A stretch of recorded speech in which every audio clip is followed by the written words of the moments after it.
Leaders, greetings, and want to take this opportunity to welcome all of you to this webinar and appreciate your participation. Thank you so much for considering and joining this very, very important conversation as we engage on a very important topic on focusing on how to ensure that our organizations are agile in the current setup where there's a lot of shifts within the environment. This is a very appropriate topic, looking at strategic organization agility. It is a discussion that is at the right time. And as we walk through this conversation, we shall be recording this so that we have more people listening to this conversation, appreciating this conversation, and we look forward to be able to learn from the various experiences. We have speakers who are ready for us just to be able to share from their context on how we are positioned, on how the strategies they're employing so that to ensure the organizations are strategically placed to be able to lead or be able to thrive in what we are calling a VUCA world. So I want again to appreciate you and acknowledge your presence. I know the number could be getting more and more, so we'll request you to kindly just share a bit of your details on the chat for the sake of networking as well. You could indicate on the chat your name. You could indicate where you're joining us from, the country, and probably if you can also mention you can mention your profession. That will also be important, and what this topic means to you. Strategic organization agility. What does it mean to you? Probably something that you feel is critical for us to be able to discuss this evening. Feel free to also mention that. In Kenya, it's 8 p.m. In Burundi, it's 7 p.m., about 7 p.m. We'll also be getting to know what time is it from those other countries in Germany and other countries that are on board tonight. So straight away, we'll get into the conversation so that we have adequate time for our speakers to be able to really share with us the various perspectives on how to address this particular very, very important conversation on strategic and organization agility. So I'll just set the context and then straight away, I'll invite our first speaker to be able to bring just to be able to share her presentation. So I'll start off with this question: how can organizations evolve to thrive while maintaining stability in an environment that demands constant change? How can organizations evolve to thrive while maintaining stability in an environment that demands constant change? It is true, we are in a VUCA world, we are in a volatile world, we are in a world of uncertainty, we are in a world of complexity, we are also in a world of ambiguity. A lot of decisions that we are making as leaders, we cannot sometimes be 100% that will get the desired results. But being leaders, we have a choice and we have a responsibility to make decisions. And we saw this even in COVID period, where leaders had to make decisions.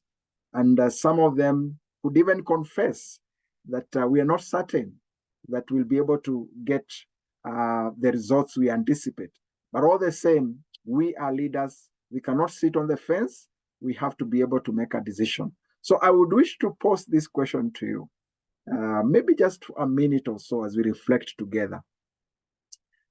How can organizations, including your own organization, how can you ensure that your organization continue to evolve and to thrive while still maintaining stability in this environment that we are calling a VUCA world?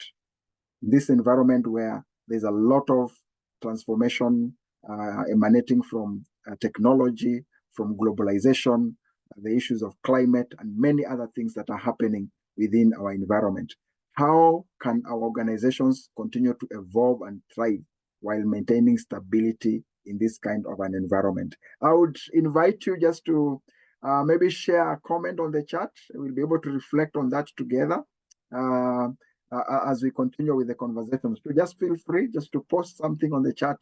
We look at it and then we'll be able to reflect. I chose to, again, bring this conversation to speed by looking at a speech that was shared by the CEO of Nokia. By the time Nokia was coming to an end and being acquired by Microsoft, sorry. So what the speech was very touching. You can see during the press conference when Nokia was being acquired by Microsoft, Nokia CEO ended his speech by saying this: we didn't do anything wrong as an organization, but somehow we lost it. We didn't do anything wrong, but somehow we lost it.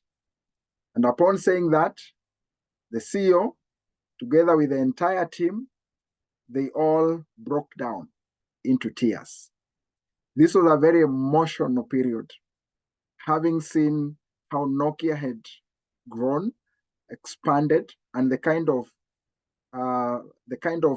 devices that Nokia was offering at that particular time. Just think for a moment about the environment that you're talking about and try to relate this with what this story can speak to us as leaders. Very strong statement. We didn't do anything wrong, but somehow we lost it. This is the reality of agility. This is the reality of a VUCA world. This is the reality of change and how fierce sometimes change can be. This is the reality of what can happen to any organization if we are able not to respond probably the way Nokia should have responded. I would also wish to invite you just to be able to reflect together with me on this very important case of Nokia and what happened to this company. If you are the CEO of Nokia, what would you have done differently? So you're the CEO of Nokia. What would you have done different? Is there any different approach that you would have taken to be able to address or to be able to transition that entity? Something to think through, and we'll be able to unpack this as we continue. So what are we talking about organizational agility? Just to set the context, we're talking about how organizations, even as we relate to that case of Nokia and many other entities, how organizations need to continue looking at themselves so that they can renew themselves. They can be able to adapt and also change, and not just change, but change quickly so that they are able to succeed in the rapidly changing VUCA environment. We're talking about how organizations should be timely in terms of decision making, how they should be effective in terms of decision making so that they're able to sustain the changes within the organization and also ensure the organization continue to grow, continue to evolve, and continue to thrive in the midst of the very, very rapid changes that are happening. We're also talking about how our organizations need to be able to be dynamic in terms of retooling the employees, in terms of ensuring the capabilities are aligned to the emerging trends. How we need to be very responsive to the environment, and how we also need to be very responsive within the organization, the two world, the internal world and the external world, a lot of alignment for us to be able to thrive. And as we look at this conversation today, there are various areas that a leader needs to focus on in the topology of organizational agility. As a leader, I need to look at strategic agility that encompasses issues to do with innovation, issues to do with marketing. I also need to look at the other aspect that is so critical, growing agility in terms of cost, in terms of quality, operational agility in terms of responsiveness, quickness, flexibility, management agility in terms of customer service, in terms of performance management, and also the issues to do with infrastructure agility. Probably these are some of the areas that Nokia either performed in some of the areas or failed to perform on some of the areas within the topology of organizational agility. So for an organization to excel in this kind of an environment, there are two key aspects that are critical. And one of them is flexibility, but on the other side, we are also looking at the fixedness. There are some particular aspects of an organization that still should remain instant, should remain constant. So on one side, we're talking about flexibility. Yeah, what can we change? What can we adapt to the new environment? But on the other side, we're also talking about what should remain instant. So increased organizational agility should be achieved through the right balancing of these two very, very important aspects. And as I pause, I want to pause by looking at just mentioning these companies who are leading in the world in terms of strategic agility. And this is a resource from LinkedIn by George Kemish.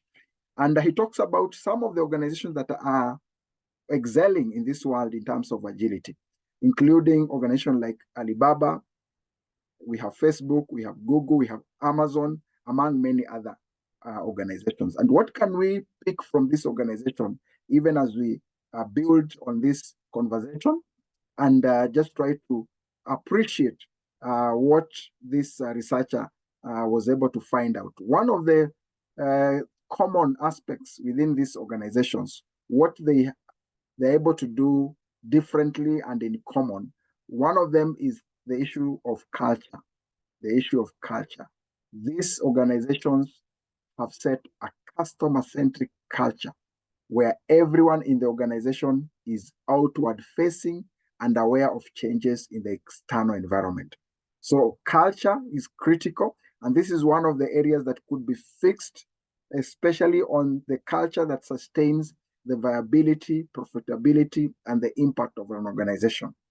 Two, these organizations, they also focus on organizational design. Each of these organizations is able to design or has been designed in a way that encourages collaboration and communication, both collaboration within and also collaboration externally. Thirdly, the aspect of leadership and accountability. Succession planning is critical in this organization to ensure that the standard of leadership is consistent throughout the organization. And then finally, the aspect of collaboration is very important in these agile organizations. So collaboration is not limited to internal cells. These organizations also collaborate with external providers. And I'll pause there. Just reflect on that. And as we shift and just get to the next conversation, allow the next speaker just to be able to take this conversation a notch higher and appreciate the various perspectives and also what is happening to the various countries across the globe. And we'll also be getting an experience of what is happening in Burundi. But before that, I see a number of text messages. I continue to encourage you, continue sharing. We'll be able to reflect on a number of them. I take note of the volume. I think we'll work on that. And you're talking about working as a team, learning more from other people, comparing ourselves with other organizations, thinking outside the box, or always taking new challenges and taking the challenges positively. Those are some of the aspects that are important for an organization to be agile. Joyce, you're talking about Joyce from Kenya, yeah, from insurance. I think that's an introduction. one needs to always think ahead and adapt to changes. Thank you so much, Joyce, for that. So we'll continue reading your comments as we continue. Otherwise, allow me to invite the next speaker, who is Gloria Anyambok. Gloria resides in Burundi, and she's the CEO of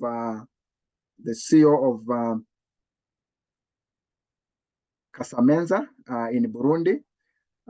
Gloria is a career banker with 33 years experience at KCB Bank. She was the first woman in KCB to lead a bank, very important. Founder MD of KCB Bank Burundi. She served as chairperson of the Governing Council of International Leadership University Burundi. She also served as the chairperson of the Association of Kenyans in Burundi, as well as the interim chairperson of Kenya Burundi Business Association. Gloria holds an MBA from the University of Nairobi and also an alumna of Harvard University's Senior Executive Program for Africa. She founded Kasamanza Burundi, an HR company focused on the recruitment and training needs of the Burundi market. It is my pleasure to invite Gloria to be able to engage on this important conversation. Gloria, welcome.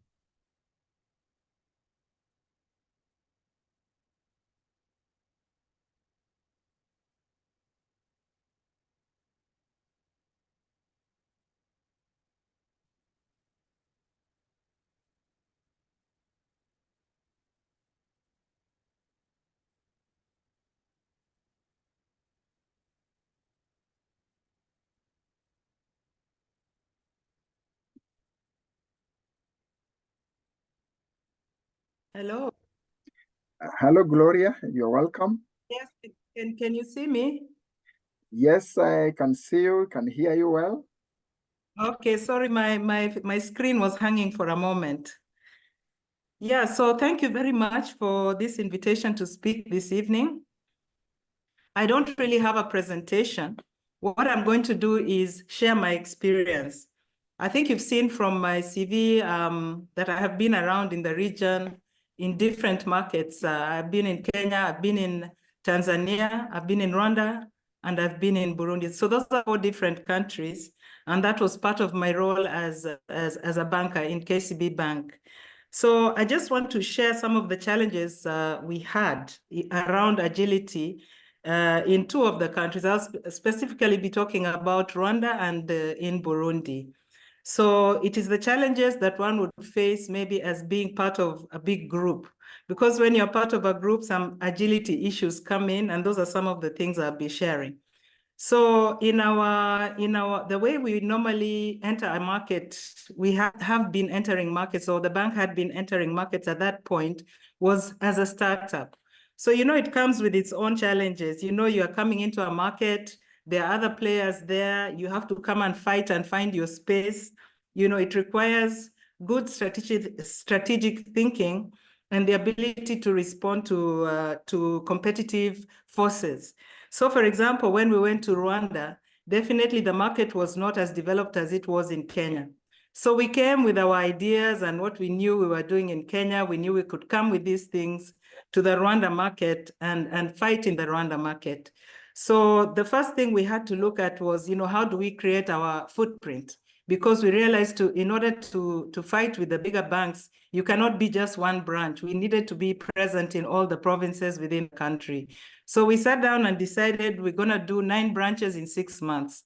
It was a very difficult and challenging exercise, and it required a lot of collaboration between the teams that were doing the construction of the branches, the HR people in terms of recruitment and those kind of things. The bigger thing we also had to deal with also was in terms of culture, because the culture in the market at that time was the old school culture where bosses are right. People do not think, they wait for the bosses to tell them what to do, and they were not creative or innovative in their own way. They were waiting to be told what to do. So as we started, it was okay. I mean, we kind of made a big splash in the market. And of course, the other competitors started copying us. But I think the biggest challenge, the first big challenge that we had in terms of, let me call it VUCA, was the regulator. Because our vision and our strategy as a bank at that point was to come in, grow our market share, and grow and maybe probably take over the market and, But the regulator had a different vision.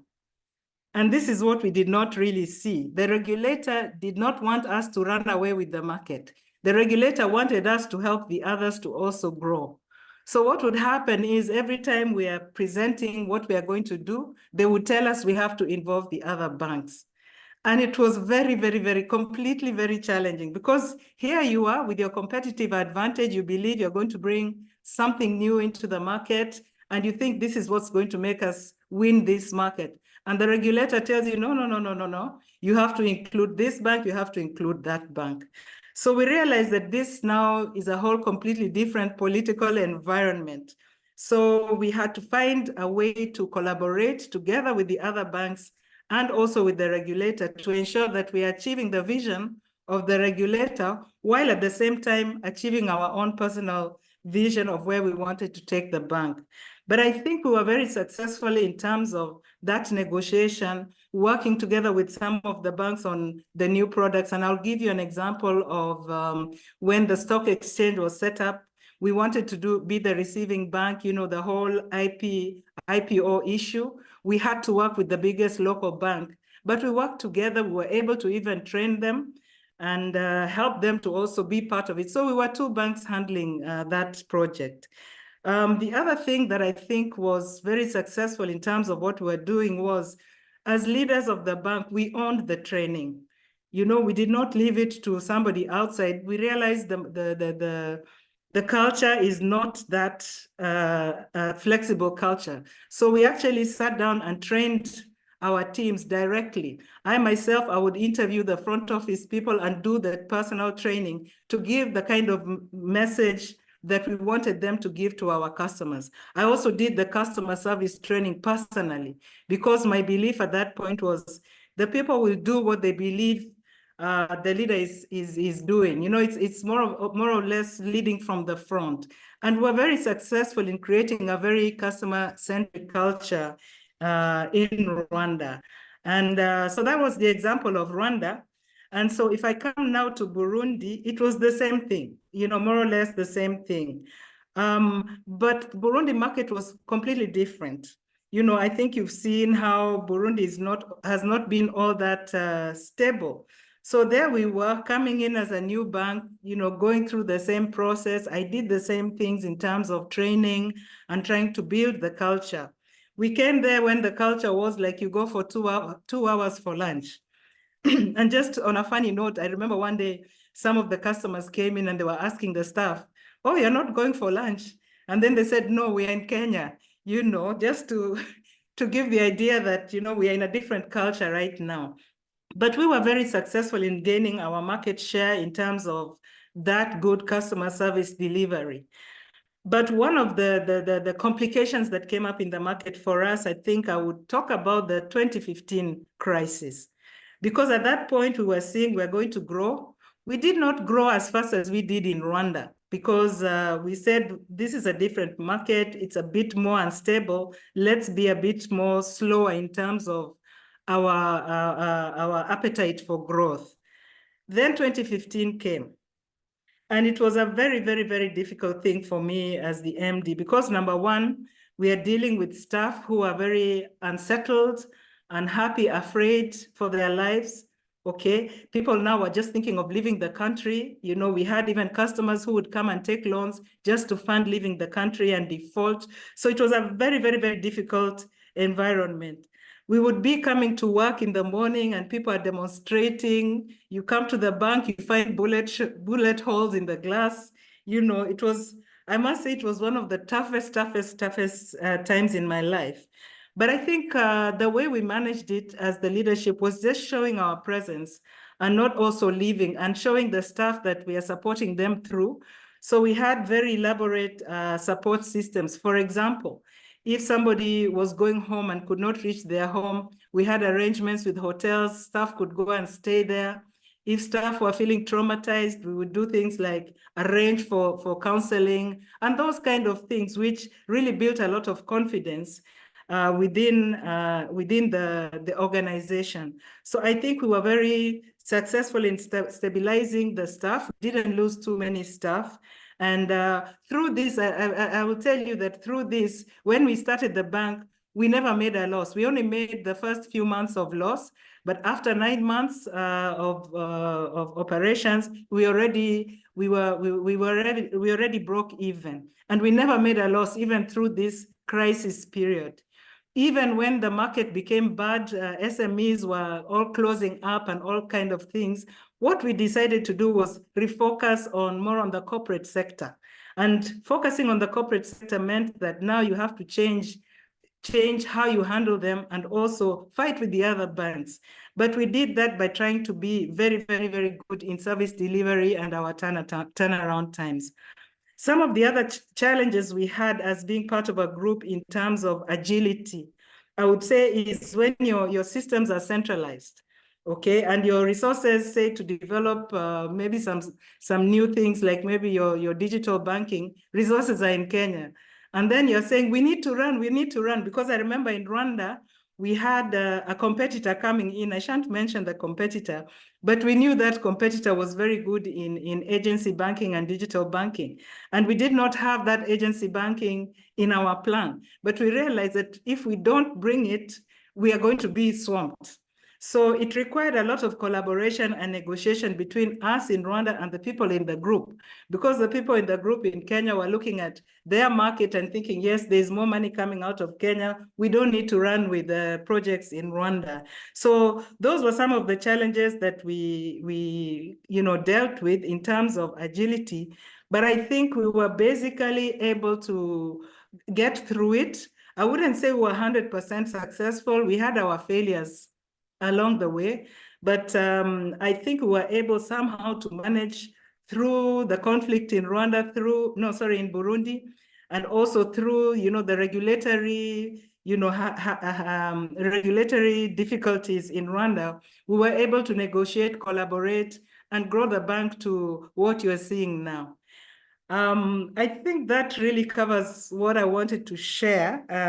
Maybe if there's anybody who would like to perhaps ask a few questions, on the challenges that we faced.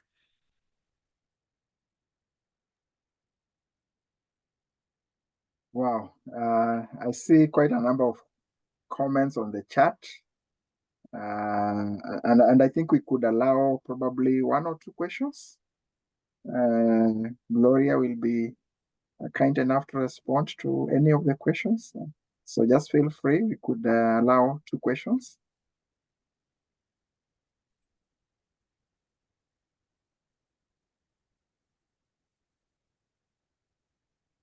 Yeah, either you could unmute or you could also share on the chat. On the chat, I can see good incentives for staff is a key tool to succeed. This is from Eunice. Eunice also says that an all-inclusive banking system, just an addition to what you shared. That was powerful presentation, Gloria. That's an appreciation from Tony. Okay, thank you so much. I could pick one more. It could also be a compliment, not necessarily a question. Yeah. Okay. Yes, so let them keep coming. We'll continue to engage. In case a question comes and you want Gloria to address, just write the question and then indicate Gloria there. She'll be able to respond as we continue with the conversation. Thank you, Gloria, for really connecting the context with the practical. Yeah, I just wanted to make one comment on staff incentives, just to share an example of one of the, I would say, more innovative things that we did when we were in Rwanda. We gave every staff member a budget of $50 that they could spend in any way they wanted to excite a customer. And we found that the staff were very, very responsible. You'd find somebody says a customer is stranded somewhere. They would even pay for a taxi for that customer. So that was just one of the few kind of innovative things we did to empower the staff to deliver good service to the customers.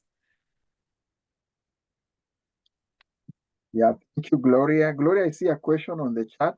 How did you deal with the issue of culture, and also that also brings the aspect of language? That's from Melios. Okay, I think from my personal perspective, I was fortunate enough to have already been in another country other than Kenya, where I started learning how to work in a multicultural environment and perspectives and issues. So when I came to Rwanda, I spoke to some few people that I knew to ask about what is the culture. Yes, I already mentioned that in the banking work ethic, it was the old school, the boss is always right kind of thing. But you see, in Rwanda, there are certain things you cannot say, certain questions you cannot ask, especially around ethnicity and those kind of things. So we had to learn how to navigate that without being that Kenyan. In Kenya, you can say you're a Kikuyu, you're a Luo, whatever. You cannot do that in Rwanda. So we learned what kind of ways to communicate in a respectful manner within the environment that we were in. It is the same in Burundi. Burundi, you can say different things, but not everything. You see, so first and foremost, you have to learn the organization. And then the second thing we did was also had a policy of recruiting very young people from the university. We were not recruiting people from other banks. So you were able to train them and create a culture.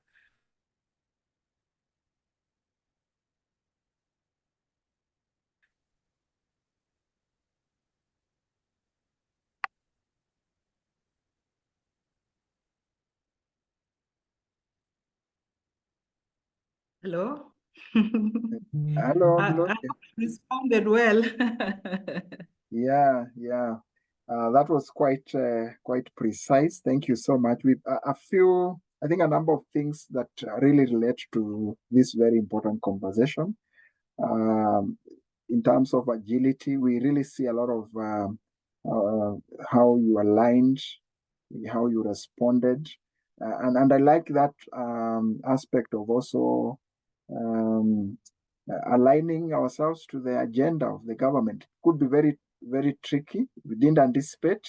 Here you are, growing very fast. I think I've seen it also happening in Kenya. Some companies really, they have built their resources over the years, and then one day the regulator comes up and says, no, we have now to incorporate everyone. So just an understanding of the environment. Some of the issues we could be able to notice, some of them we may not be able to notice. They will just hit us as we go. Working in a multicultural environment is something that we need to appreciate. Again, as we continue to evolve as an entity, the issue of I like the issue of being not just customer centric, but also being employee centric. Yeah, very critical, because at certain time, as you put it clearly, you really needed to motivate your employee. The environment was not very conducive, but you had to keep on encouraging them, and as Eunice mentioned, to be able to incentivize them. So I want us just to build around this conversation, just to, again, Gloria has taken it a notch higher, and I want us again to take it again slightly higher again, as we appreciate the different experiences that the speakers have been able to either experience, or even just something that they have been able to implement wherever they are. So just seeing the experience of Burundi, the experience of Rwanda as well, from Gloria. So I want us to shift this, and again, we are so privileged tonight to have Mr. Chidi Nze with us. Chidi resides in Germany. He's the CEO of Jairos Concepts Limited, and he's also the founder and president of Rosie Foundation International in Germany. Chidi is a philanthropist and also a businessman. He's a scholar with enthusiasm on inspirational and motivational leadership. He holds an MBA with specialization in management. He's a member of the International Institute of World Leadership. And we look forward to his upcoming books, very important, The Servant Leader and Leadership in the Family. Mr. Chidi, it's our pleasure to invite you so that you could also share your experience as we continue to learn from one another. Sir, you're welcome. Thank you. Thank you so much. Can you hear me? Yes, we can hear you very clear. Oh, good. Okay, good evening, everybody. My name is Mr. Chidi Nze. I must say it's really a pleasure being here today to share some views and experience with all of us regarding this very all-important topic, how to apply the agile method in our organizations. We've heard from the two speakers, my very good friend, Mr. Joseph, and our very experienced banker, Gloria. It's wonderful. It's wonderful. So I will say that from my own side, very quickly, agile method is something I love so much. Okay, it's something I love so much. I really love it, and I love applying it in things I'm doing. Okay, I wouldn't want to take it from the a very, very broader perspective, but I would like to take it from my own personal experience. Let me take it from the way I've been running my company, Jero's Concepts Limited. Okay, it's a company that I founded by myself. It's actually operating at the moment in Africa, administratively up here in Germany, but operationally in Africa, in Nigeria. We are currently trying to open a new office in Zimbabwe. We just rented an office, and things are moving very well. Okay, from the agile method, I love so much to apply it, just like I said. I will just tell us about 4 aspects of the agility approach that I so much love, and it's been helping me so much. It's been helping me to grow the company massively. I love the approach of adaptability. I like it so much. I love customer-centric approach. Mr. Joseph has talked about it. We've had it also from Ms. Gloria. I also love resilient approach. You see, these things are lovely. I also like, and we will say, let me use the word love, the leadership aspect, because in every organization, if you want it to grow or to fall or to collapse, so to say, you must take leadership aspect of it seriously. Let me quickly start about the adaptability approach, how I used it to grow this company. We know that adaptability, I'm talking about adaptability in agile method. It's all about your ability to understand the trends around you, okay? The market trends, ability to evolve, ability to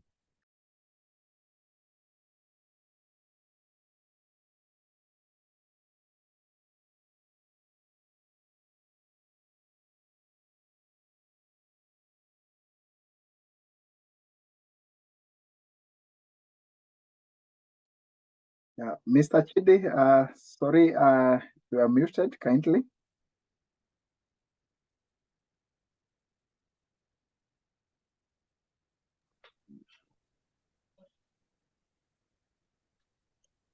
Hello? Yes, now we can hear you. Okay, you can hear me now, right? Yes, we can hear you now. Okay, sorry, since I lost the network, I lost the connection. Okay, good. Just like I was saying, I love the aspects of adaptability. Every company that really wants to excel thinks about adaptability seriously, understanding the market trends, how you can apply that to make your company grow.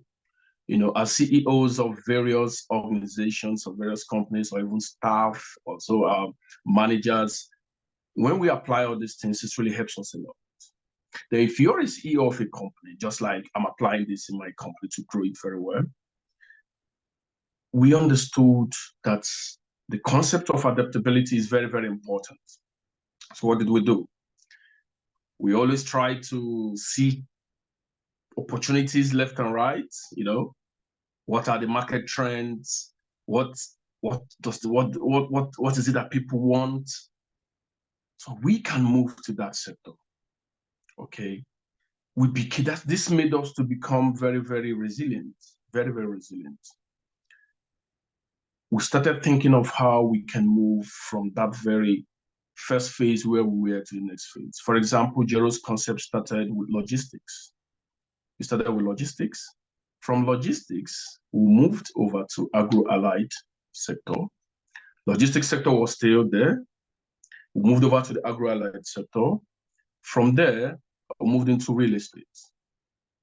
From real estate, we're now asking, what are the things that we can use more to become financially flexible, the more? And I sought ideas. And I was informed that importation of seafood is very, very lucrative.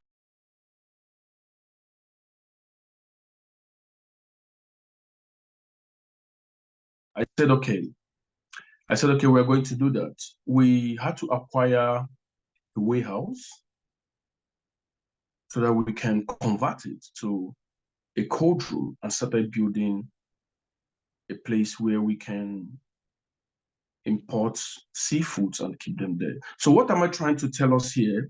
What I'm trying to tell us here is that when you set your company up to be adaptable to market trends and become very resilient, you are really, really going to make it very, very well.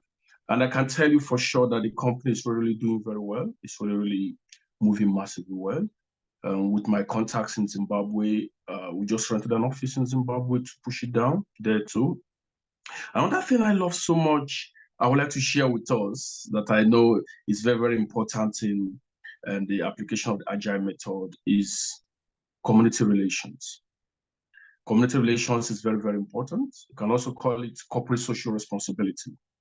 It's extremely important. It helps organizations who are applying the Agile method to progress the more, because when you cite your company or your organization in an area, you should also be thinking of the community there, okay? Because if your organization or your company is not very much in good relationship or in good terms with the community there, you just come, you cite your company there, they feel you're making profits, you're making money from there, and you don't remember them, they become a problem to your organization.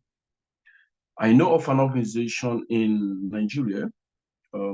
They are in the riverine areas. They were making lots of millions of dollars from their business, and they were ignoring the community, the villagers. They couldn't even involve themselves in anything about the community relations approach. They were ignoring it. No corporate social responsibility towards the people there. You know what they did? These community people, they started kidnapping the staff of this very company. When they kidnap them, they give them ransom to pay. And it became a big problem for this very, very company. They were losing money, paying ransom upon ransom to free their workers. At a stage, they couldn't stand it anymore. They had to close.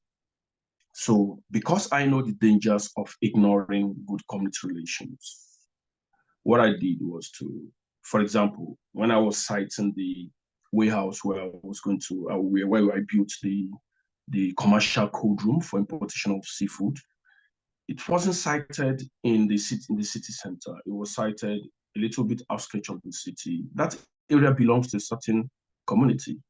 I looked at the villagers up there. When we started building, I called them and said, I operate with my managers and people who work for me from here. And when I go home, I also look at how things are going, but I'm always watching what's going on, and I give them ideas how we can do all these things. And they bring in their own ideas too. what I'm trying to say is we moved in, talked with the village head, the chief of the community before we even started, and say, we want to build so and so thing here. Can we have some of your youth can come and work with us as laborers? He sent some. We said, bring some of your skilled workers. They sent, and they worked with our team of engineers, and they are so happy with this business going there. In fact, they even say, whatever type of local security you want, to give it to you. So these are the importance of good community relations towards application of agile method in your business, if you want your business to grow very, very well, and to mitigate some risk factors for you as well. Another very important area that I love so much, because I'm somebody that loves good leadership, I love it so much, is also good leadership is also a very important factor in a good agile approach. Okay. I like to listen to the workers. I always like to listen to them.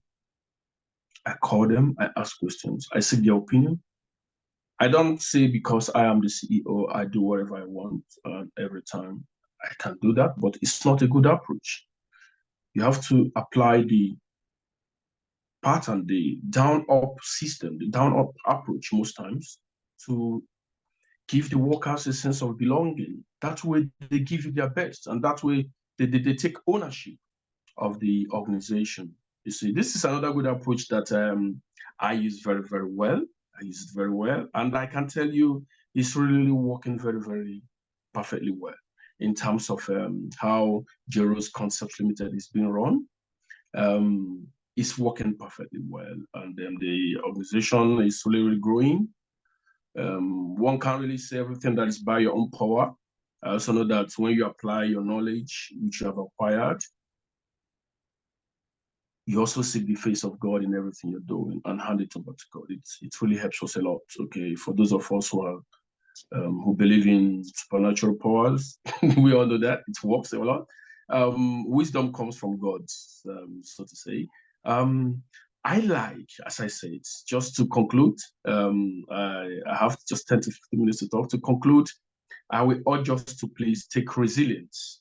One, take adaptability seriously, take good leadership very, very seriously, and community relations / corporate social responsibility as agile methods. Take them seriously. They've been working wonders for me, and I know they've been working wonders for so many organizations all over the world who are applying it very, very well. It makes you move forward, it makes you flexible, it makes you, achieve a lot in a short space of time. Thank you very much, Mr. Joseph. I have to yield back to you now. Thank you so much. Wow, thank you so much, Mr. Chidi. On a short notice, yet you have nailed it very, very powerfully, very practical, adaptability, customer-centric, resilient approach, leadership approach, and properly aligned to the article that we looked at about those organizations that are agile, we can relate with. And I think that's really very key, because the study was very comprehensive, and yet we are seeing practicability of what is happening within our entity. And I think that has really come out very powerful. I don't know if we have a comment. I know a number of comments were coming as you're talking. I think you're really provoking our thoughts as you are sharing, and quite a number of comments on the chat. We'll continue to invite more. Even a direct question to Mr. Chidi. We can check a direct question to Mr. Chidi as well. So resilience is a must-have in leadership. Yeah. Like Gloria earlier said, this is Eunice, adapting to the environment, culture, and trends is very effective in leadership drive. Josephine, you're saying great idea on the workers approach. Mm-hmm. And then we have Anne, and you're saying community mobilization is the key in an organization. Thank you, leaders. I don't know if we have one more or even a direct question, we could pick that before I sum everything up as we start winding up.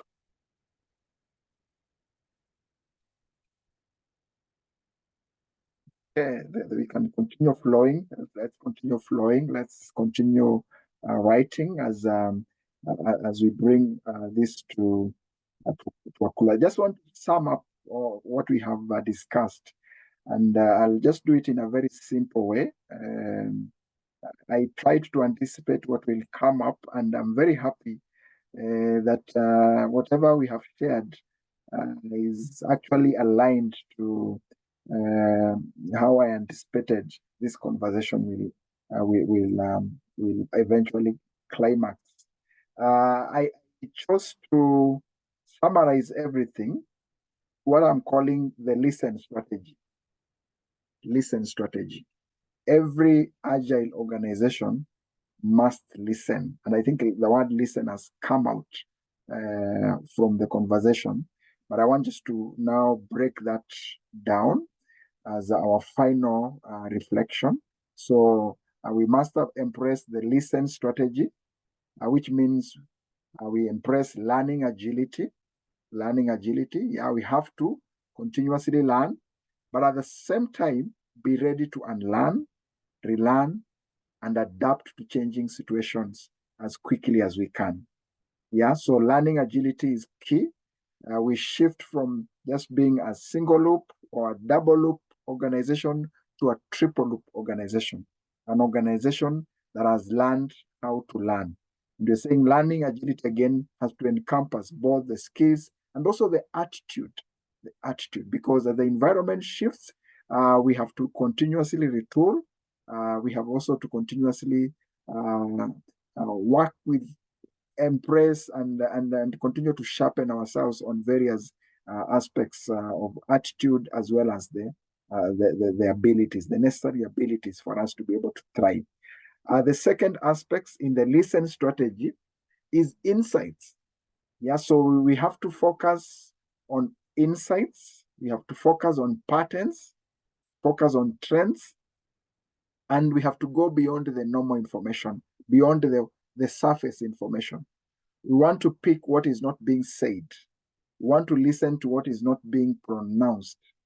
We want to understand what is not being told out, is not being spoken out.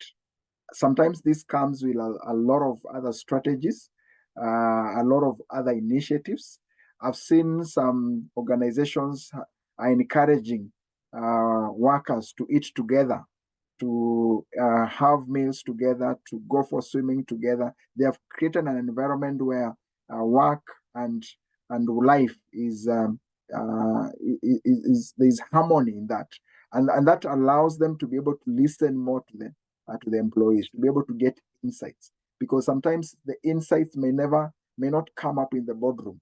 Some of the insights will come out when employees are eating together, when employees are exercising, when they are playing golf, when they are just watching a movie. So that creativity in terms of how we position ourselves as organizations to be able to go beyond the surface information and be able to get insights, because that is how we'll be able to align ourselves towards the future. Again, social capital, very important. So leverage on the networks of relationship, both internally and externally, for growth and also for insights, to be able to get some information that will enable us to position ourselves, not just for now, but also position ourselves for the future.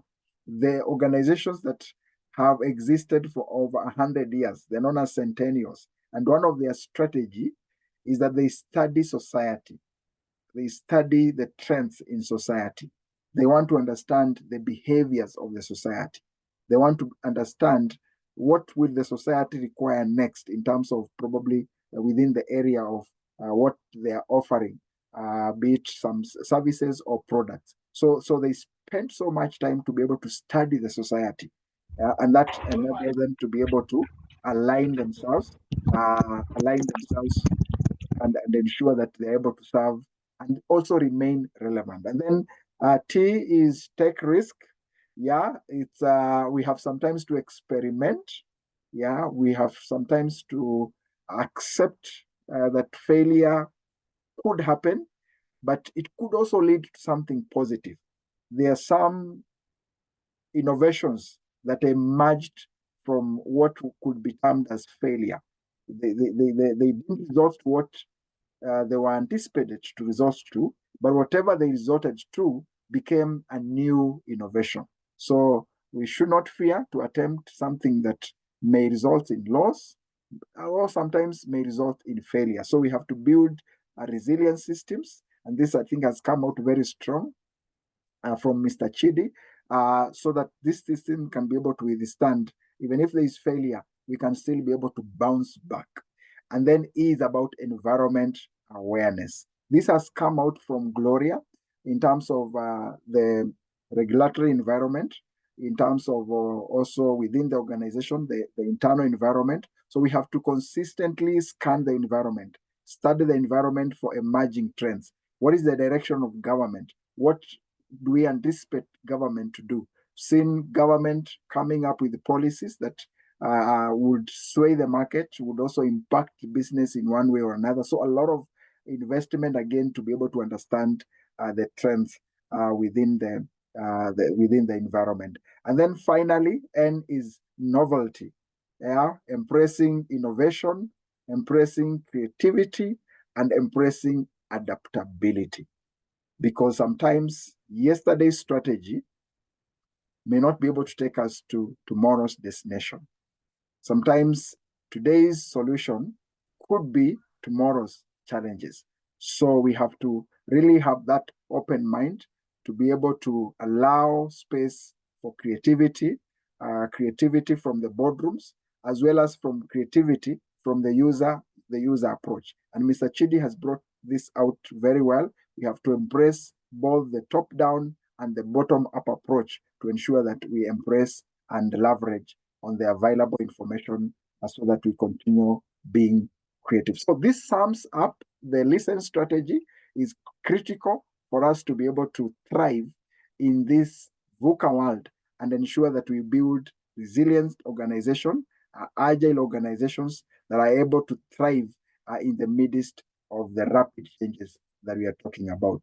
So this sums up this conversation, and I believe probably we could have a few reactions to what we have shared, and then I'll allow the speakers just to be able to share their final words, probably also indicating how can we be able to reach out to them as we bring the discussion to a close. So we could pick a few, maybe a few reactions.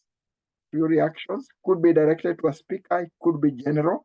And I see already a number of comments. Thank you so much, leaders. Quite a number of comments.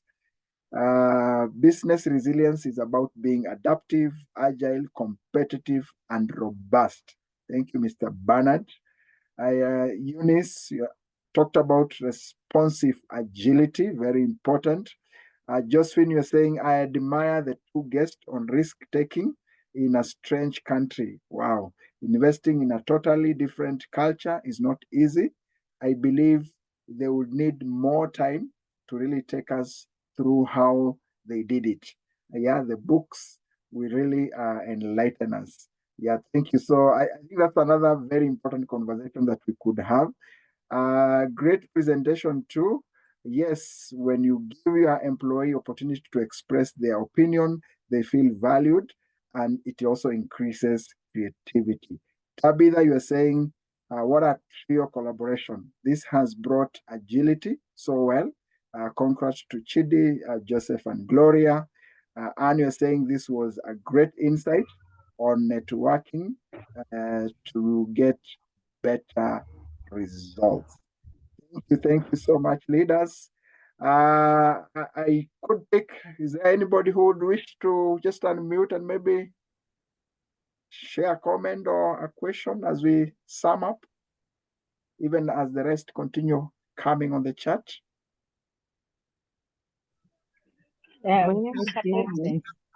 Yes, Josephine.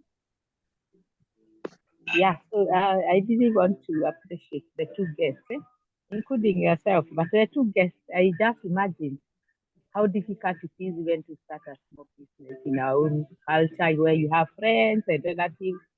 It's not easy. Now imagining them going to a different area. I even wondered how someone thinks of fish in a different environment. I think that is a very great challenge. I want to appreciate what they are doing, and I also have a take out way home on the issues of how the human resource, how you treat your workers. Actually, that one has challenged me. I need to look at how I treat them and how I can work better with them. Yeah. So thank you so much for finding time to share your insights.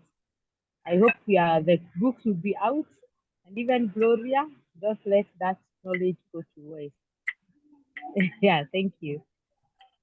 Yeah, thank you, Eunice. And maybe in your final remarks, the two speakers could maybe just share a comment on that. How has it been adapting to a new country and running a business in a new country, just in a nutshell? I know that could be a whole conversation, but just in a nutshell, probably you'll be able to share that. But let's take all the comments first.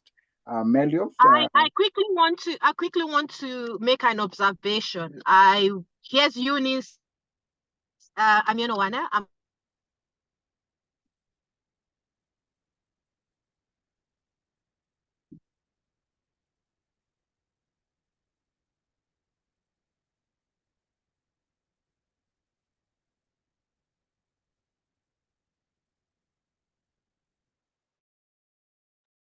working in an organization, because when leadership fails to take in this aspect that an organization needs to place more emphasis on the workers. Gloria cited an example over these incentives that were being given to workers. It motivates them to want to do more.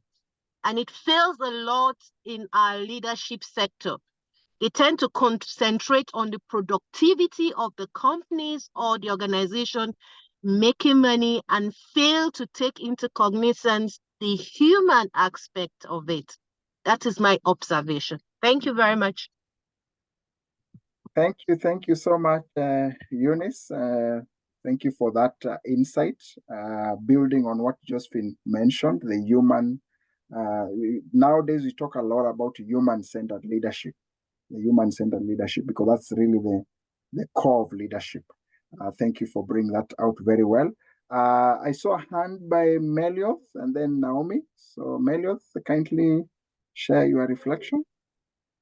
Okay, my reflection is I've appreciated what the two speakers have talked about, especially involving people. My observation, however, is that sometimes when people hear about agility, they think about young people. So you find a leader coming to an organization and want to remove all the old people and bring the young. It's like young, will bring success. So to me, I feel that when you're talking about agility, we should talk about involving all, both the new, because I see organizations also are going to the extreme. So you find they ignore all the old, everything that was working, and they bring the young. And then at the end, you find the institution not being successful. So I feel even as we talk about agility, I feel like some leaders associate agility with the young, but I think everybody can be agile in the sense of being flexible, accepting change, and bring success. Thank you so much. Thank you so much, Melioth. I think that's a very important conversation, building on what we have shared and what the two speakers have also been able to share with us. Naomi, would go next.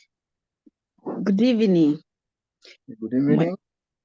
My concern is around what Gloria was sharing when she said that they were establishing one of the KCB branches. I don't know whether it is in Rwanda or it's in Burundi.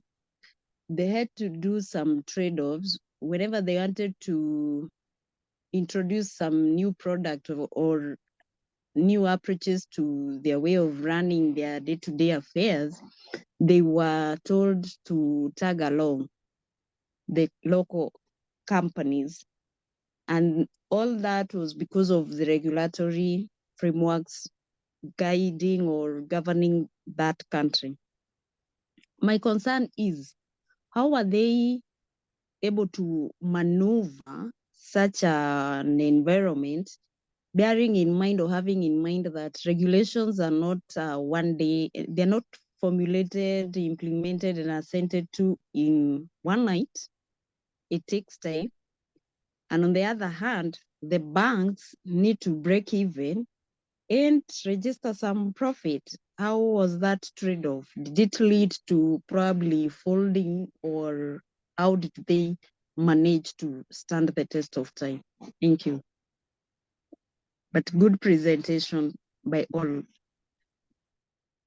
Thank you so much, Naomi. So what we'll do, I'll invite the two speakers, starting with Gloria, to respond to the question.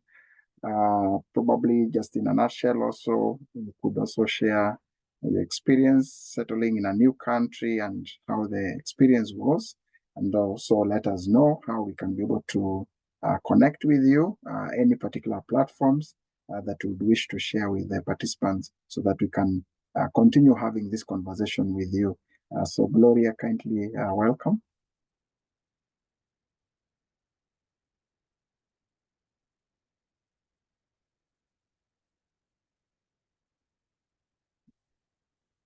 Gloria is in a position.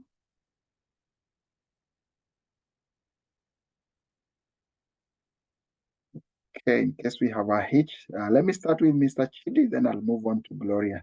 Mr. Chidi, kindly, welcome. Okay, thank you so much. Can you hear me? Yes, Mr. Chidi. Okay. What I will quickly want to add up in a nutshell, conclusively, is to advise us not to ever be afraid to take the right decisions, to take the next steps, that you have to take towards organizational performance, towards increasing organizational performance. As a manager, as a CEO, never you be afraid to take bold decisions. Yes, of course, there will be challenges. It's normal in management, but taking the right steps is very, very important. And also, it also embodies the fact that one shouldn't be afraid to move into other countries. For example, I just moved into Zimbabwe. Now, we just secured an office, just like I said. There are things one really need to know as well. Understanding cultural, having this good knowledge of cultural intelligence, emotional intelligence, all those things also plays good roles in managing a company or an organization in another land. Cultural intelligence gives you the ability to understand the culture of the people and respect both their religion, everything. You have to put that into cognizance. It's very, very important. And there's one of the questions, or one of the views raised by one of the attendees. She said,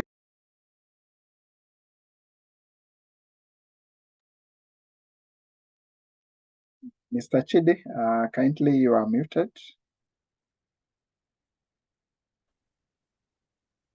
Can you hear me? Yes, now we can hear you. Okay, sorry, I keep getting calls left and right. She said that there is a problem of whereby some managers or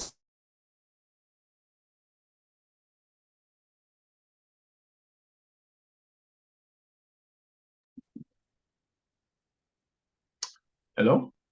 Yes, we can get you. Thank you. She said most CEOs or company owners seem to believe more in the young workers, and they term it agile methodology. Yes, that is true. I can't deny that. Most CEOs do that. For example, in Amazon, I worked with Amazon here for 10 years here in Germany. There is no manager in the branch where I work that is above 24 years old. No manager is above 24 years old. Depends on how a CEO or the head of the branch decides to do. But personally, I don't believe so much in that. I see experience as a very important factor. Experience is very, very much important in running an organization. And how do you gain experience? It's through years and years of working. And that is where older workers with value-based experience, they have it. They can help the young ones to grow. Even if you bring in the young graduates, the young guys to come in, you also have to work with the older ones who have that experience. It really, really helps a lot. So agile methodology is not only for the young. I, as a person, do not believe in that. Let me get back to you. Baby Gloria is now there, so you can actually call her up again. Thank you very much. Yeah, thank you, Mr. Chidi. Any platform how we can be able to contact you or engage you or follow you? Could also share that with the leaders. Okay, I will share that on the platform now, on the chat group. So whoever wants to reach me can always reach me. I also have a Facebook page where I inspire people a lot. Insights with Chidi Nze is there, and then I will share it. I will share it on the platform. Whoever wants to reach me can always reach me. Okay, thank you so much. So we'll follow on the chat, and then we'll be able to engage you beyond this conversation. So Gloria, let's see if now you are able to see you're back, Gloria. So Gloria, I want to invite you just to reflect on a question that was posed by Naomi. And I trust you're able to get the question. In case you didn't get it well, I can recap the question, and then we'll also share how we can be able to get in touch with you, Gloria. Kindly welcome, Gloria.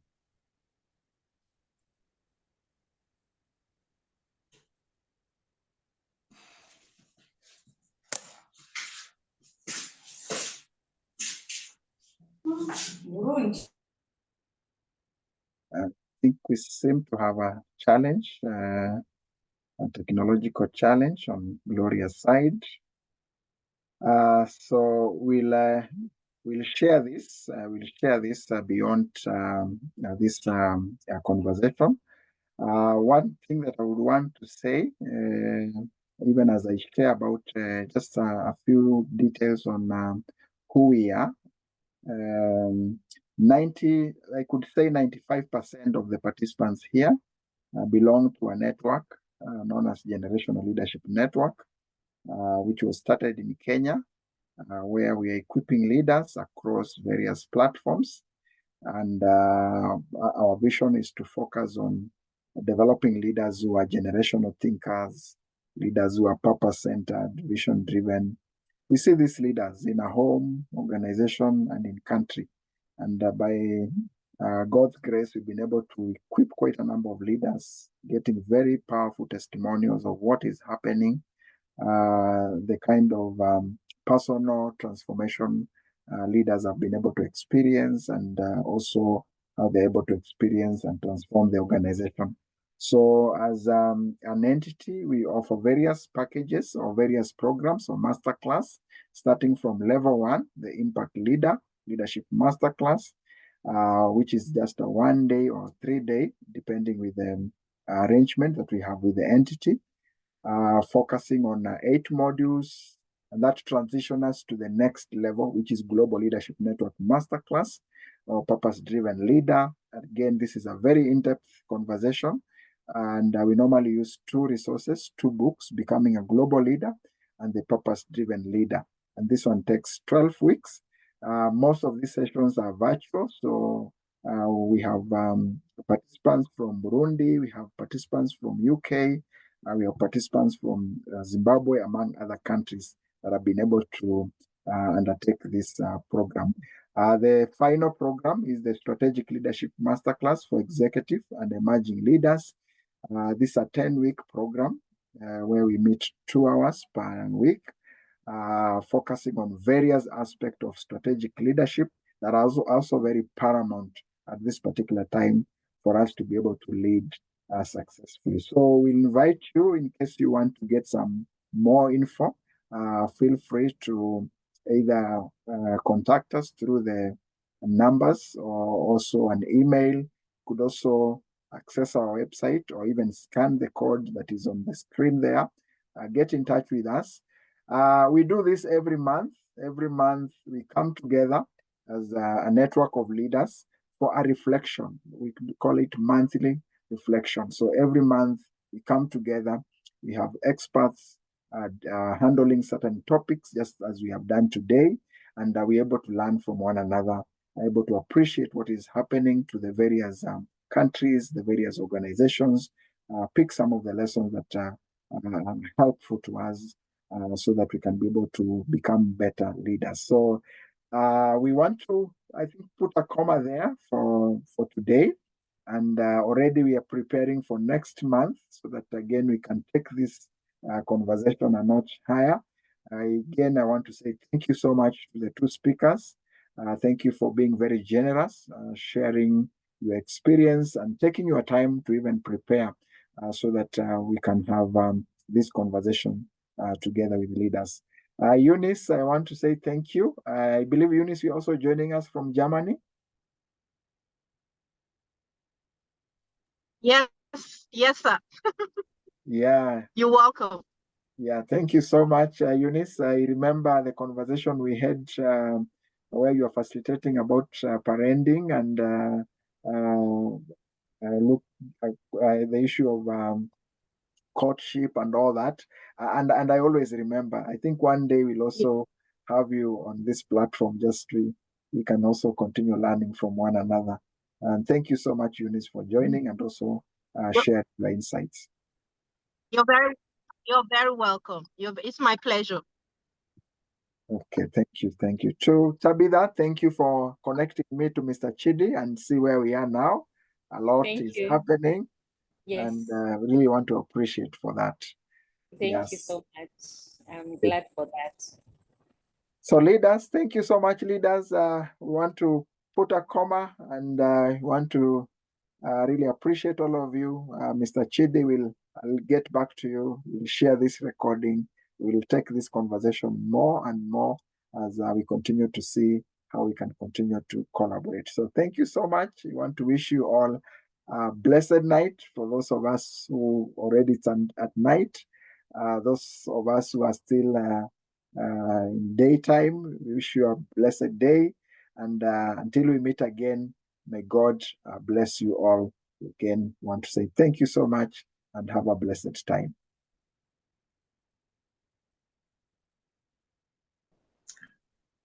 Bye all. Bye-bye. Bye, everybody. Thank you. Bye-bye.